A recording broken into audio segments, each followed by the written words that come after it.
works for Doug's presentation. You don't have this problem. 10 more seconds. And we're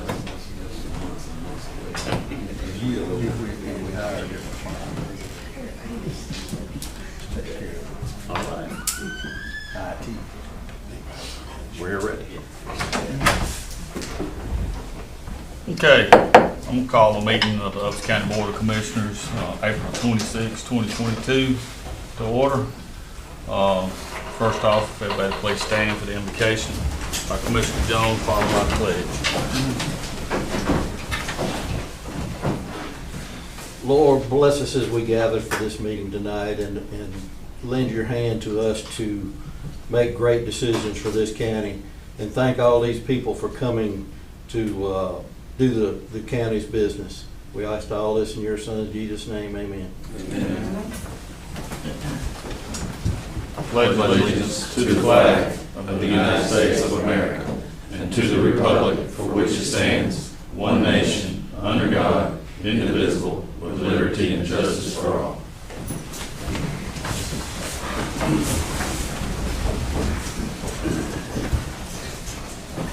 Okay, public comments. Do I have anybody signed up for public comments?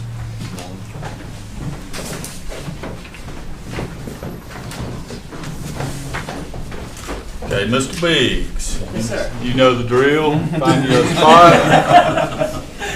I'm afraid I do. My name is Christian Biggs. I live at 275 Marshall Drive. I'm here on behalf of the citizens of Lincoln Parks in Upshur County. Once again, I'd like to thank you all for this opportunity to allow me to speak before you all. What happened to the Worthy Gym was the crime against the county and the community. And we ask of you not to hold the community responsible. As the investigation continues, we hope and pray that the ones that are responsible assume gross gestures. We are asking to have the gym restored so that the community, especially the kids, will have a safe haven and the resources they need during the summer while school is out. I'm pretty sure that all of y'all know that the kids at the Upshur County school system, every child in the school system receives a free lunch. And they only get this lunch due to a program that's called, with the initials of CEP. It's the Community Eligibility Provision. It's a non-pricing meal service option for schools and school districts in a low-income area. It allows the nation's highest property schools and districts to serve breakfast and lunch at no cost to all enrolled students without collecting household application. Most of these kids receive what they call SNAP, which is the Supplemental Nutrition Assistance Program. They receive another program that's called TANF, T-A-N-F, which is the Georgia Temporary Assistance for Needy Families for food. They also receive food stamps. This is the same program that we use for the summer camp. At Worthy Gym each year, for the first week, we average about 60 kids per day. After the second week, we average anywhere from 80 to 100 kids per day, and that is the amount of meals that are distributed by the school system. All of these facts come from the school system itself as the amount of meals that are served from the assembly each day. For some of these kids, this may be the only well-balanced meal that they receive for that day. They are also, come to think about it, these same kids that we're talking about, they may be leaders of our community tomorrow.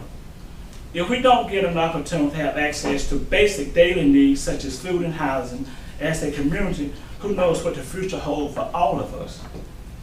All we ask of you is to repair the bathrooms and kitchens so that the meals could continue to be served. We went a long time with no AC in this building.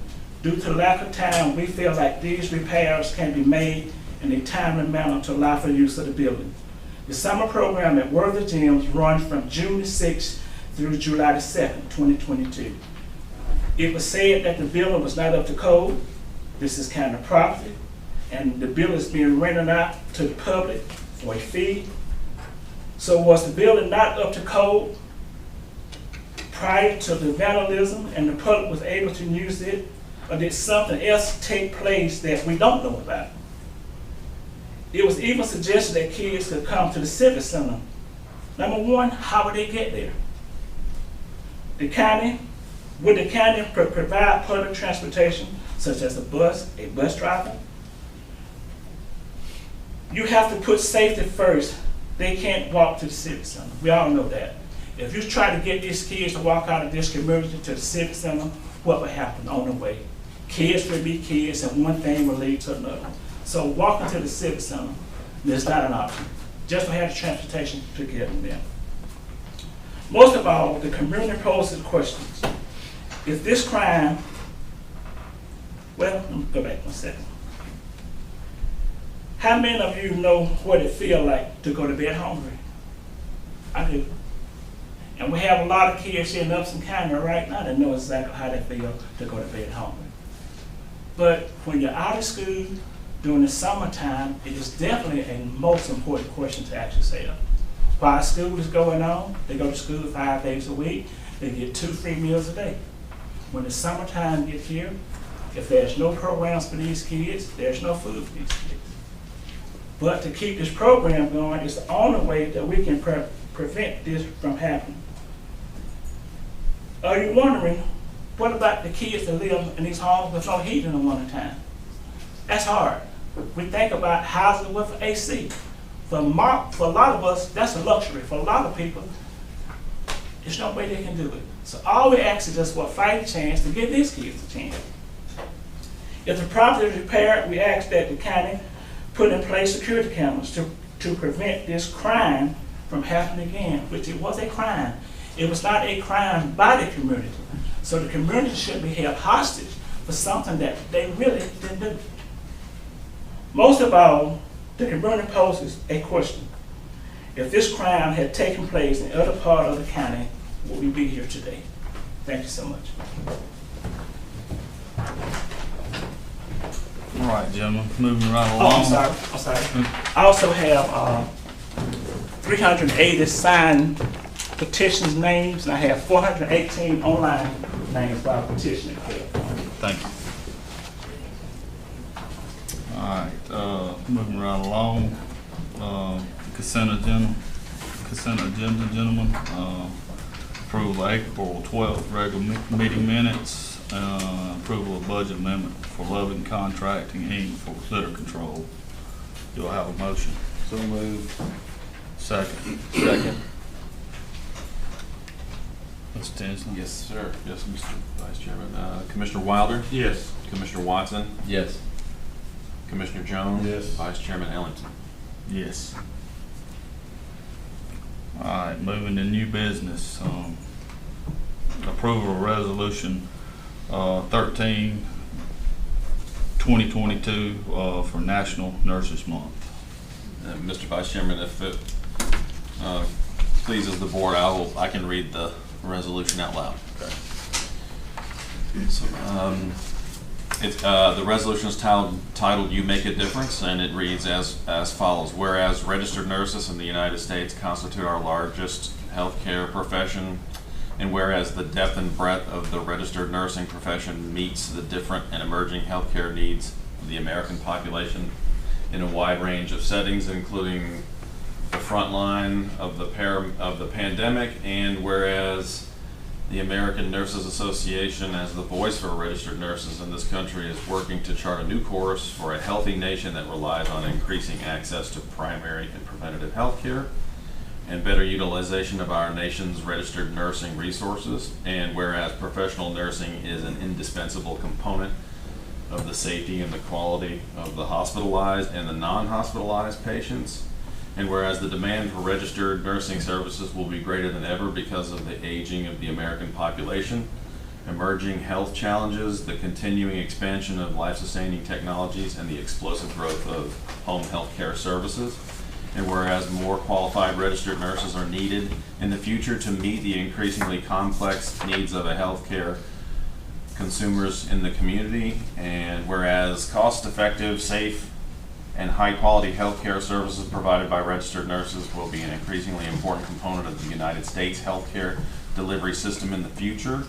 And whereas, along with the American Nurses Association, the Upson County Board of Commissioners has declared May as Nurses Month with the theme You Make a Difference, with the appreciation for nurses unparalleled during the pandemic and their contributions to healthcare, and an open invitation to hashtag thank a nurse for enriching our lives and the world we live in.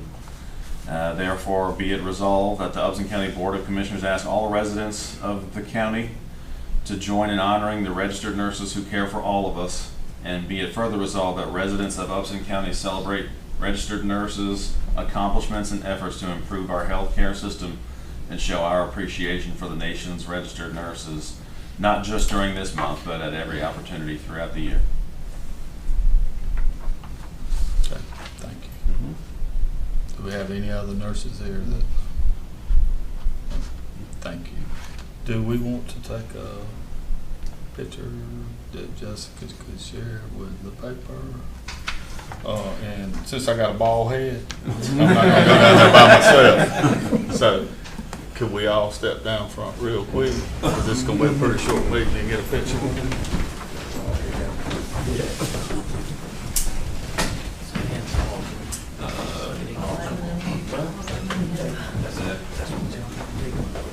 Who's taking the picture?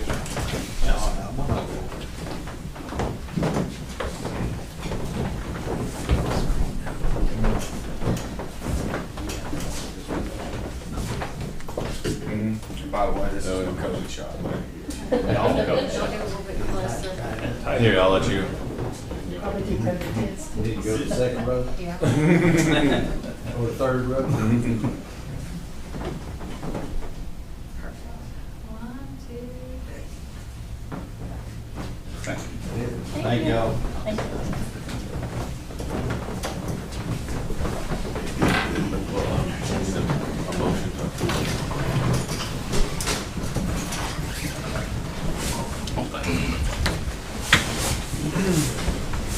Okay, gentlemen, I'm gonna need a motion on the resolution, National Nurses Month.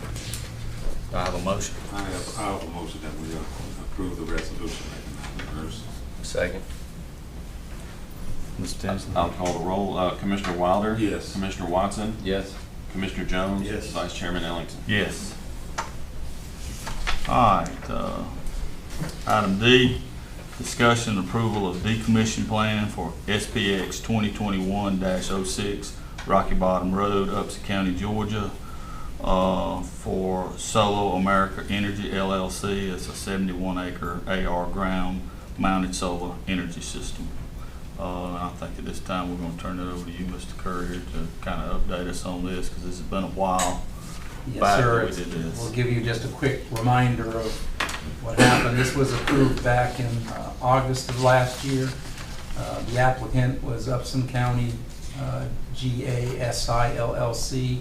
They were working with Rolling Bee Ranch at the time, who was the property owner. This is a 3 megawatt, 30-acre, large ground-mounted solar farm on 71 acres. The footprint will only be the 30 acres that I just referenced. This is in the AR zoning district. What is permitted, and this is by an ordinance that you adopted not too long ago, small, intermediate, and large ground-mounted solar energy systems, that's what we call them in the ordinance, SESs, but by special exception. And the nature of the area is it's all agricultural residential zoning, very open pasture area, very few homes. You got the railroad in this area. There were a number of issues. The one that drew your attention was the lack of a decommissioning plan, which is required in the ordinance. So you have in your packet the copy of what was submitted by the applicant.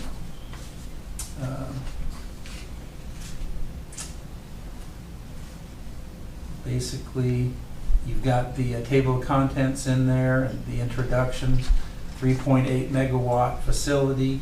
And you'll see the plan primarily talks about removal and recycling of the materials if it is indeed decommissioned. The lifespan talks about 30 years. This plan will also be in case of abandonment if for some reason they go out of business. And all of the plan is what they call based on the current best management practices. It talks about removal, reusing, recycling, selling for scrap or otherwise disposing of it, and then restoring the property back to what it was before they developed the facility. And then the plan goes into equipment dismantling and removal, and I won't go through the list, but basically lists everything that would be on site and how it would be dismantled, that would be subject to recycling or disposal. Then you get the site restoration, which basically says that it'll be restored back to its basically current configuration.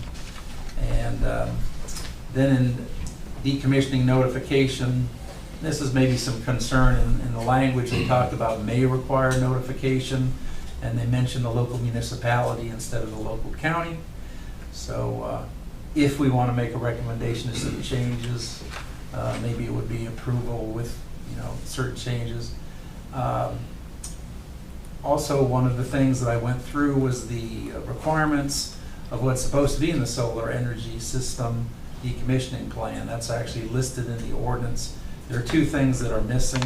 One is a timeline to complete the decommissioning. And again, they're not going to have a to the minute, but they're supposed to have just a general idea, I guess, in the plan. So you do not see a timeline in that plan.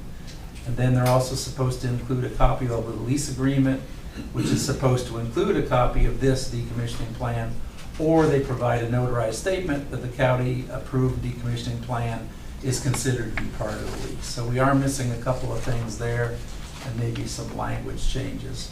So if you feel that these are just minor, we can just overlook them and you can approve this as is. You could approve it basically requesting that these changes be made, and it's not official approval until then, or I suppose you could deny it and say you've got to come back with a rewrite. So that concludes my report, Mr. Vice Chair. Okay, gentlemen, you have the information in front of you. I personally have some questions about it. I think Doug brought up a couple of things. One thing that I didn't catch was the time limit to get this done. And obviously, local county. And I prefer may notify, I prefer shall notify. May is, maybe they will, maybe they won't. Obviously, if they attach some type of lease agreement to this, it tells us what type of agreement that the landowner has with this company for decommissioning. It sounds really good on the face of it, but in my opinion, it doesn't have a lot of teeth to it because it doesn't really say, I think we're all aware that these things do change hands from time to time. I don't know, I'll rely on the attorney's recommendation for that, but at the end of the day, for some reason, at a 20-year cycle, they decide it's not feasible for them to maintain this anymore, and they walk away. Who cleans this up? Is that something? Does something in the lease agreement with the landowner cover that, or does the taxpayer get stuck looking at another mill site, or is the landowner going to have legal recourse to go against this company? And I know that's kind of getting way down in the weeds, but this just says this is what we're going to do. This is basically all it says. There's no recourse for it. And I guess I'm sort of like to hear what you got to say about that, Heath. Well, anytime there's a writing, you have an argument that there's an agreement between the parties, even though it says this is what we're going to do. So, I think the landowner would have grounds to pursue action if they failed to comply with what they're indicating they're going to do. Where that lands, like you said, it doesn't seem there's a lot of teeth in this agreement. But that being said, you certainly would have grounds to pursue it as the landowner. How about if a landowner wanted to just leave it just hanging out there? Well, then we would, Code enforcement. right, we would turn to Doug's office. I heard expectancy of this? 30 years. 30. And actually, in the discussion, the ordinance, and this is going back to ordinance discussion, I think there was questions about decommissioning across the country, because obviously there are parts of the country that have been doing this a lot longer than Georgia has. And basically, I think there were 1 or 2 decommissionings in the whole country, and that was for financial reasons. It wasn't really because they weren't producing, because obviously if the equipment gets more efficient, they can change it out. But even this plan talks about the fact that even if it goes to 30 years and they choose to scrap it, based on the science of today, these will still be generating electricity. It just might not be as efficient as technology would have us in 20 or 30 years. Do they have to re-permit it if they change everything out? Probably not, but just a change out of the equipment. But that's something we could discuss if it was felt we should do otherwise.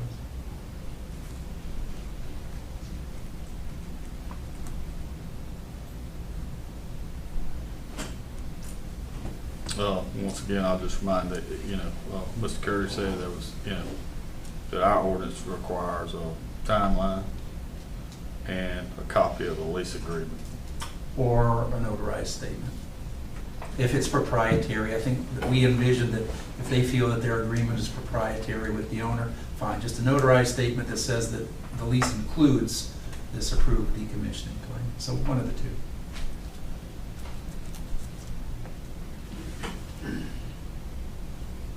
Okay, so do I have a motion? Yeah, I'll make a motion to approve with the changes that's been presented. So 1, the changes from calling out the municipality for it to be Upson County, and then for them to attach either a lease agreement or a notarized statement saying that this is a part of their agreement with the landowner. Timeline?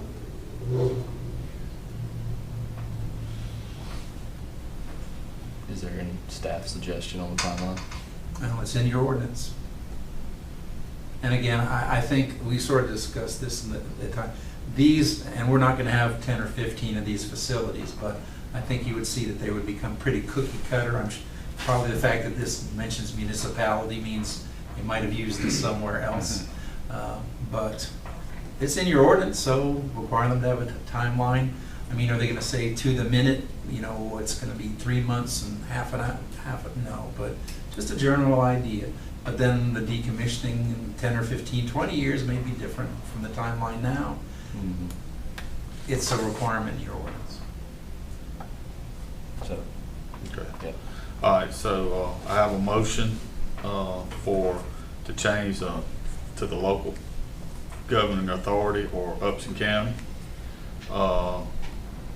Attach a lease agreement and a timeline of Consistent with our ordinance. consistent with our ordinance. Well, there was a 4th point. Do you want to do the mays to shall? Well, Yeah. and changed may, take out may and change that to shall. And that, Be for notified. purpose of the record, is dealing with notification to Upson County about decommissioning. All right, does everybody understand the motion? Do I have a second? I'll second. Any further discussion? Mr. Tinsley? Commissioner Wilder, Yes. Commissioner Watson, Yes. Commissioner Jones, Yes. Vice Chairman Ellington. Yes. Thank you.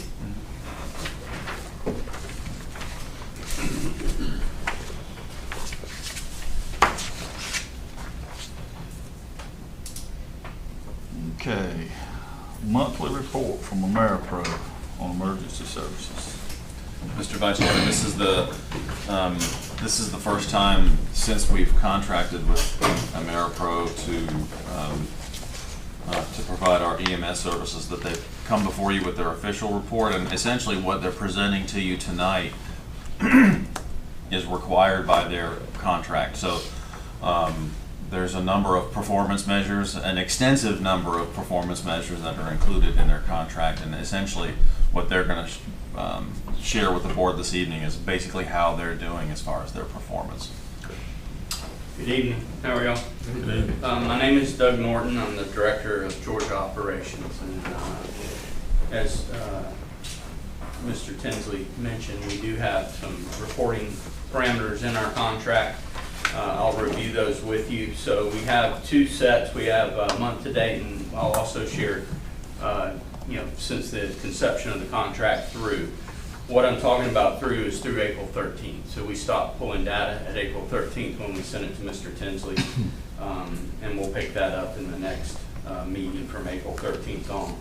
So as you guys are aware, we are required to respond on life-threatening emergencies within 8 minutes and 59 seconds. And that's 90% of the time on fractile response. We have hit 100% on life-threatening emergencies. So all the calls that came in, which is month to date through April 13th, 109 requests, we were 100% compliant on those. And from the beginning of the contract through April 13th, we have 546 calls for service for life-threatening emergencies, and we were 100% compliant on those as well. Our average, which is what we call a fractile response time, is 6 minutes and 50 seconds. So out of those 546 calls for service, our average response time was 6 minutes and 50 seconds on those. What we consider response time is from the moment that we're notified of the call until we arrive on scene. In addition to that, we are to report on scene times, so how long we are with the patient on scene before we transport. For those 546 calls, we averaged 18 minutes and 35 seconds on scene. The national average is about 21 minutes, so we're a couple minutes under that. There are certain types of calls that protocol requires us to stay on the scene a little longer to do care, so that number will most likely fluctuate over time. Our average clearing time is how long we're at the hospital, so until we get back in service so we can run another call. National average on that right now is about 35 minutes. We're at 23 minutes and 2 seconds. Contribute a lot of that to Upson Regional. Most of our calls go there. They're very good about turning us around quickly and getting us back into the community. We transport this period, 88% of our patients went to Upson Regional. That's a big benefit for us because it keeps us in the county, gets us back in service quickly. We do have response requirements for non-life-threatening emergencies. There is not a requirement for a fractile response on a percentage, but our average response time on non-emergencies is roughly about 10.5 minutes, and we're to achieve that in a 12-minute period. We also have response time parameters that are outside the city, and also when we respond mutual aid to Lamar County as well. So we do have some leeway to use that long distance response and not count it against our numbers. The main number that we focus on is the life-threatening emergency in under 9 minutes, and we're achieving that. That's it. That's all I have. Any questions from anyone? Yeah, I do. Yes, sir. Do people get to pick which hospital they go to? They do. So, we obviously will make suggestions based on the care need, but ultimately it's the patient's choice. And if they say they want to go to Atlanta, we go to Atlanta. I was just looking at one for Atwater Road, I thought. Yeah. Yeah, now there are times that the hospital may be on diversion. They may have whatever that care person is that's not there that day, and they'll divert us. Even in those situations, the patient still has the right to override that diversion and go where they want to. But those are the ones probably in that case where we try to convince them to go where the best care is needed. And children would be a good example of that, burns, that type of thing. Mr. Norton, I think Mr. Jones, one of those I think was a outlier that Atwater Road may have been a helicopter landing. LZ, I believe, at the corner. Yeah, it had two of them. Yeah, at the corner of Atwater and 19. That's what that was. Yeah, and just to be transparent, in those 546 numbers, there's a little bit of volume in there that we did emergently out of the hospital going to Atlanta. Next report, that will be called out, so you're looking at just 911 stuff. We didn't realize it until it was called. It was our first report. So we're rewriting that report to make sure that we don't bleed that hospital volume in there. Right now, with a 911 truck, we've done about 7, and 6 of those were life-threatening emergencies that really needed to use the 911 system. So that's a far smaller number than it was before. Well, I'm just gonna say, I, for one, I'm one commissioner, we got the rest of these people. I am tickled pink with the service we've been getting. Might throw something at me. Thank you, I appreciate that. It's a tremendous step forward from what we had. Great, good to hear that. It's even bigger than tremendous. I don't know any bigger word than tremendous, but. We'll take tremendous. Thank you. Do you have a percentage of county calls versus city? I do not, but that is something that I can't pull. I'll make a note of it if that's something you'd like to see.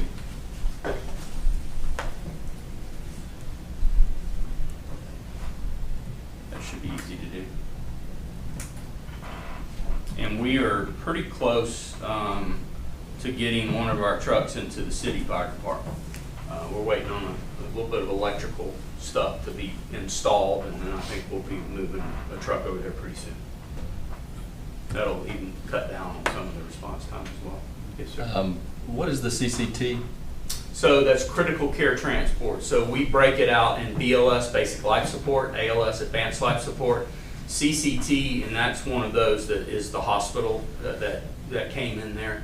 A ventilator, something that is a higher level of service than a paramedic will get training on. And we do have a faction of those in the county that we provide additional training for that can handle those calls, but those don't come into play on 911 calls, not scene calls. Mr. Vice Chairman, may I ask one question? Sure. Doug, when do you think we'll have enough? I know we had talked about this before this meeting, but for the purposes of asking it for the rest of the board, when we'll have enough data to where we can see if our crews are stationed appropriately? So, in other words, I know we're looking at potentially moving one over to the city fire station, but I know that there was an amount of data that you were trying to hit a target to where we could start to do some analysis about whether or not we were going to stand up crews in other parts of the county. Yeah, the industry standard is 20 weeks worth of data. We don't really want to make any changes until we can have 20 weeks worth of data. And once we do that, what we'll do is we'll overlay the county with what we call a heat map, and I'm sure y'all have heard of that in other industries. And it'll give us colors based on volume, and we're going to adjust our posting plan based on that. We're also going to adjust, if we can, station locations. Obviously the city is a tremendous location for us to be. That's where a lot of the people are during the day. So I expect that heat map in the city of Thomaston would be pretty significant. It'll also help us when we need mutual aid to Lamar County, as far as, let's say we go down to one ambulance, which happens. Where does that one ambulance need to be? Where is the best location for it to be that the stats tell us, the chances of a call coming out in this 10-mile square area, it needs to be here. So once that 20 weeks rolls in, it'll probably take us 2 or 3 days to hammer that out. Thank you.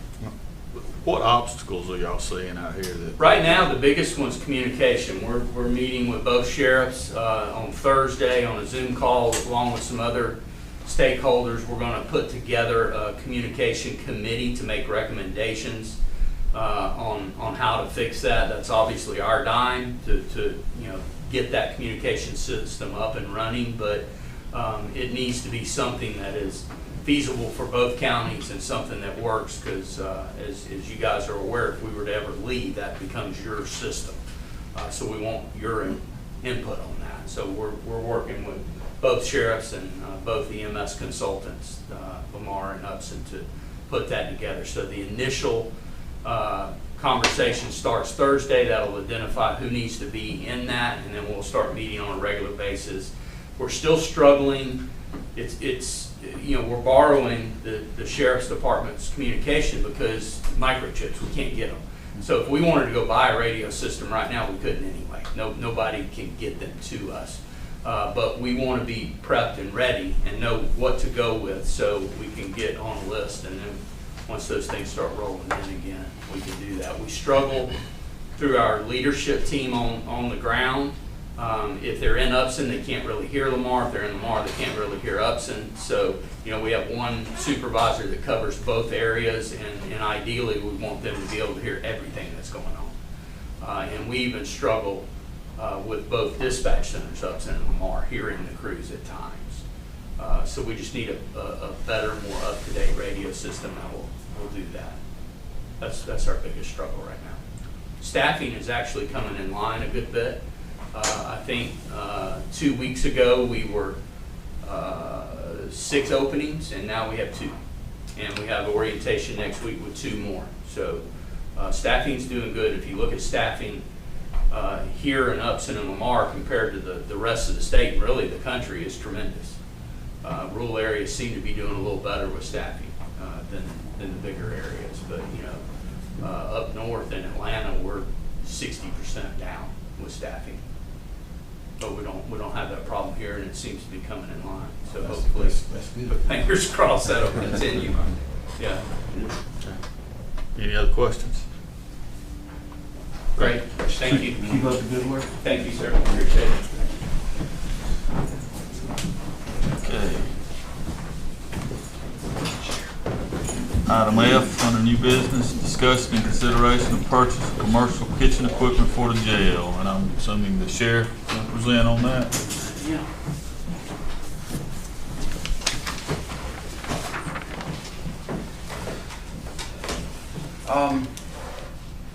This issue was included in the budget presentation for last year, and we decided that we probably had some other funding options for that rather than out of the general fund.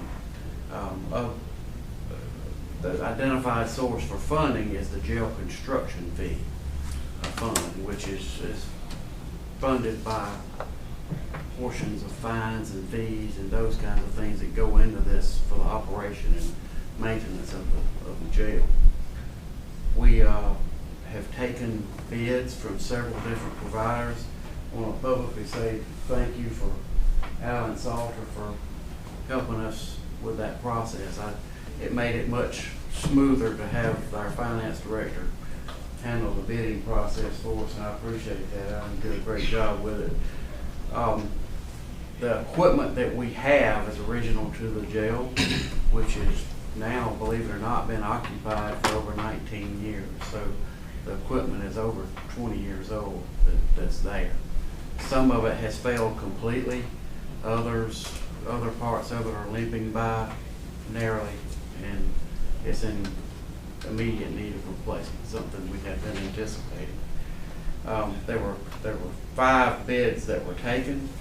The bid that we proposed to take is not necessarily the lowest bid, but it's the lowest bid that can provide the exact equipment that we've had for so long. We also consulted with our regional manager for our kitchen, for our food service provider. As you know, we contract food services at the jail, and the individual that we consulted with has an extensive background in that industry for correctional food, but also has an extensive background in commercial kitchens as he's worked in the hospitality industry as well. So I value his assessment of what we have done.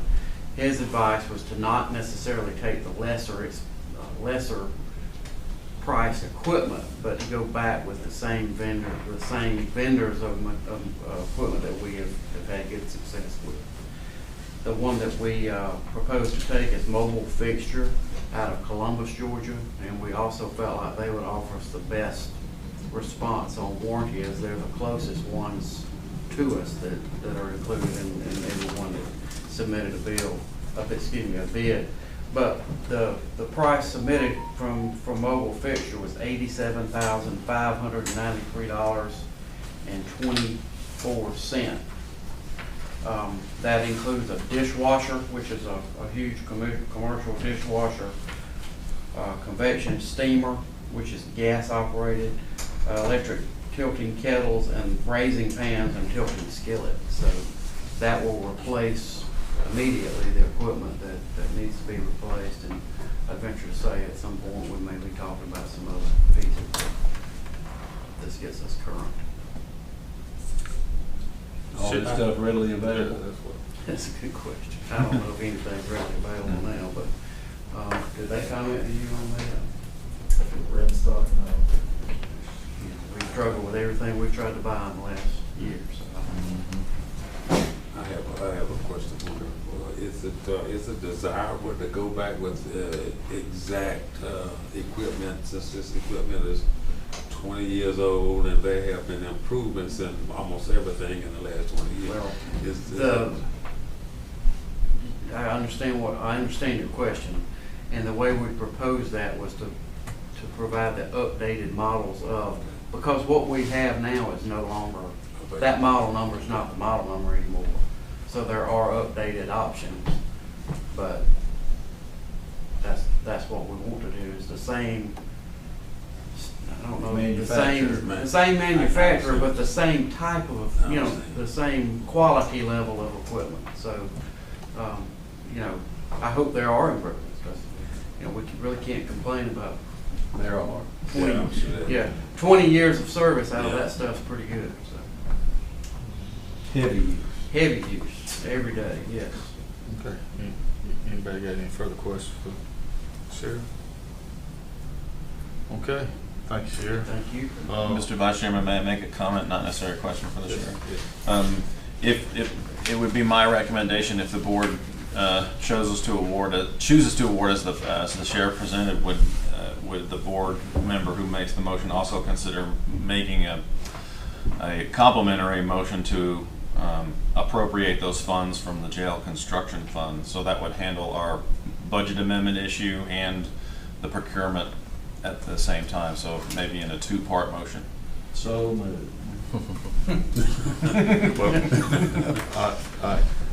Hold up just a second. All right. So, gentlemen, you have the information in front of you. You have a staff recommendation for mobile fixtures out of Columbus for $87,593.24. We also have a recommendation to transfer the funds or allocate the funds from the jail construction. Do I have a motion? So moved. Second. Mr. Tinsley. Commissioner Wilder? Yes. Commissioner Watson? Yes. Commissioner Jones? Yes. Vice Chairman Elliott? Yes. Thank you very much. I have to sign, does that go to you or yes? I can get you to sign, and I have a signature block for the chairman, but we can do that. Thank y'all. Thank you. Okay, moving right along, gentlemen.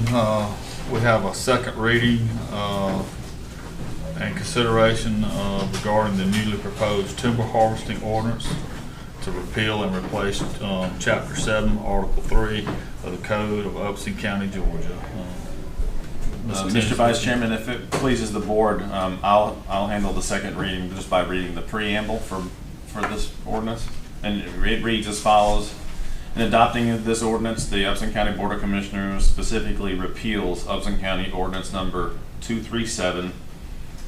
This ordinance shall be known and may be cited as the Upson County Timber Harvest Ordinance.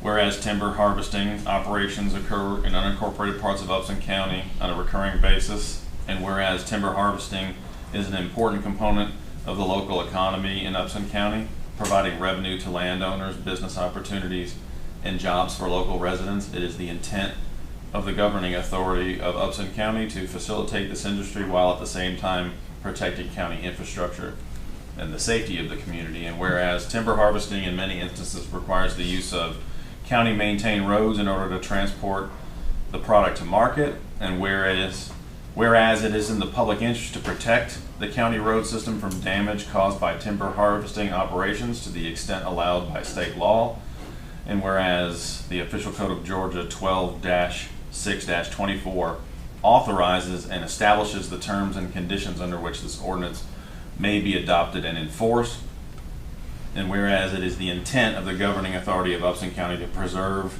and exercise where appropriate all authority and powers granted to it under state law, including but not limited to OCGA 32-4-42, as well as 40-6-371 that are not in conflict with OCGA 12-6-24 in order to protect the health, safety, and welfare of the community. Now, therefore, be it ordained by the Upson County, and then it goes into the terms of the ordinance, which, just as a quick recap, we reviewed thoroughly at the previous work session and did a short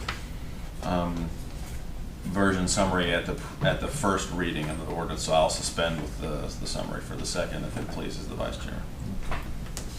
Okay, gentlemen, this is our second reading of this ordinance. We're ready for a motion for adoption. If anybody want to make a motion? I'll make a motion that we adopt the timber harvest ordinance as presented. I have a second. Second. Any further discussion? I think we've discussed this in pretty great detail. Commissioner Wilder? Yes. Commissioner Watson? Yes. Commissioner Jones? Yes. Vice Chairman Ellington? Yes.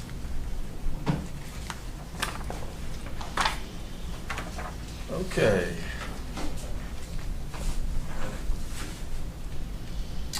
All right, we have a second reading in consideration of right-of-way and utility orders, repeal and replace Chapter 90 of the Code of Upson County, Georgia. Mr. Vice Chairman, if it pleases the board, I'll just go through the same process as I did for the first. So this is the second reading of what we're titling our utility accommodation ordinance, an ordinance to set out a utility accommodations policy to provide for appropriate forms and procedures to charge applicable fees and for other purposes.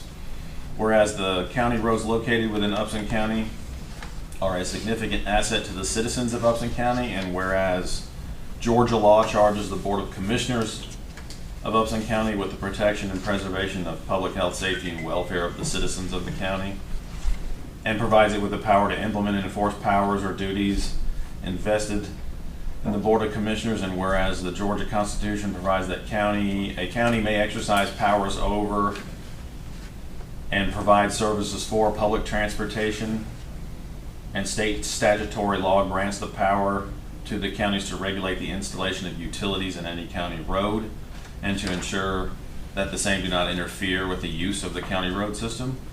And whereas growth in West Central Georgia has increased the need for the use of county roads and for utilities, and whereas it is in the best interest of the county and its citizens to maintain its roads to the fullest extent provided under state law without creating barriers to entry, now therefore be it resolved by the Upson County Board of Commissioners that the following ordinance shall be enacted.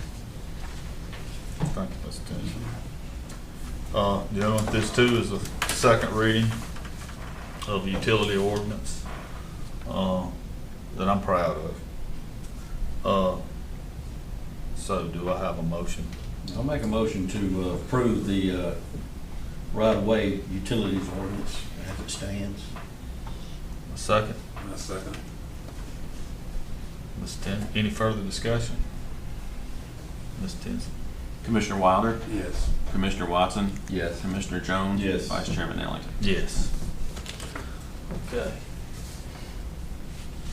All right, just a quick question here. We got an executive session on here, but then we don't have an executive session scheduled. Is that correct?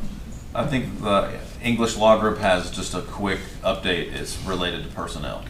Okay, and in the essence of the public saving some time, I'm gonna move on to comments. And because once we go into executive session and come back out, there will be no voting. So those who wish to stay can stay, but there will be no business conducted after that. So I'm gonna move on to comments. English Law Group, No comment. Commissioner Wild. No comment. None. Me. I appreciate all y'all showing up. It was a very droughtful year for 2 years where nobody showed up and come, and we're grateful for y'all to come listen to us and present your problems and things you think we ought to change in the county. And I just appreciate everybody being here, appreciate everybody on YouTube that's watching tonight, and that's it. I'm gonna go ahead, say my, first of all, I'd like to say, I've already said it, but I'm proud of our utility right-of-way ordinance. That was something that, it was kind of a pet peeve of mine. I mean, for the average citizen, probably has no impact, but it does. It impacts, we're out paving roads and maintaining right-of-ways, and when they get tore up, you know, we need to be able to hold people accountable. And secondly, I just want to reiterate what Commissioner Jones said, is it's encouraging to see people here. You know, a lot of times we in the position that we're in, we sit up here and we don't hear a lot from the public.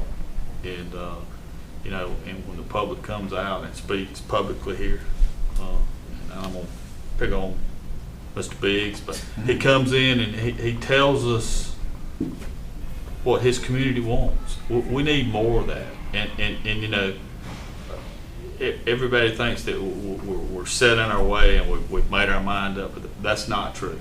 My mind can be changed. I'm speaking for my mind can be changed.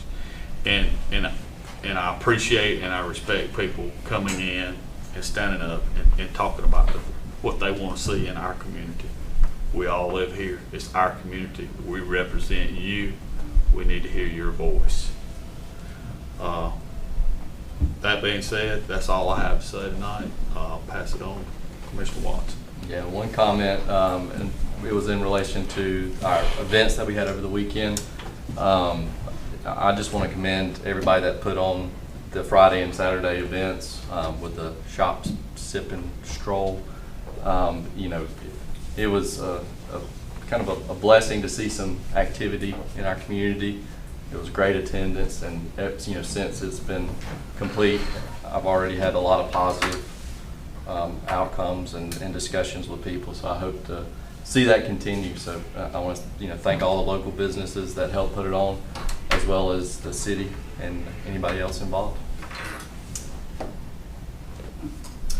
Two comments, Mr. Vice Chairman, and real quick, and I want to start by reiterating what Commissioner Watson said. My family, we participated all day and all night in Thomaston activities that started at Silvertown for us, because we walked down to Silvertown, went to a car show, we hit the food truck lot at the park, then we walked through the pine thicket and saw all the vendors that were there, spent a couple hours and had a great time, and then we loaded up in the car and went to Thomaston night in Atlanta.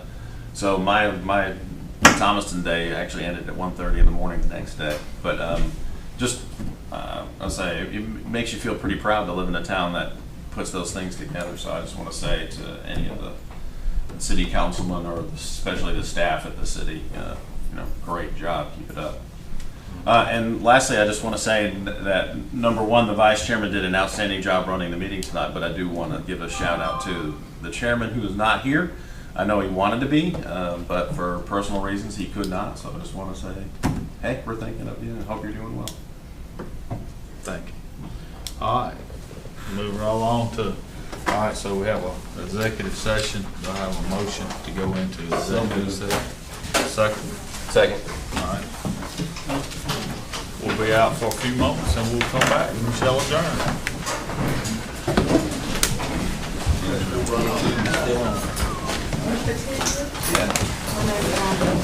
Oh, nice to meet you.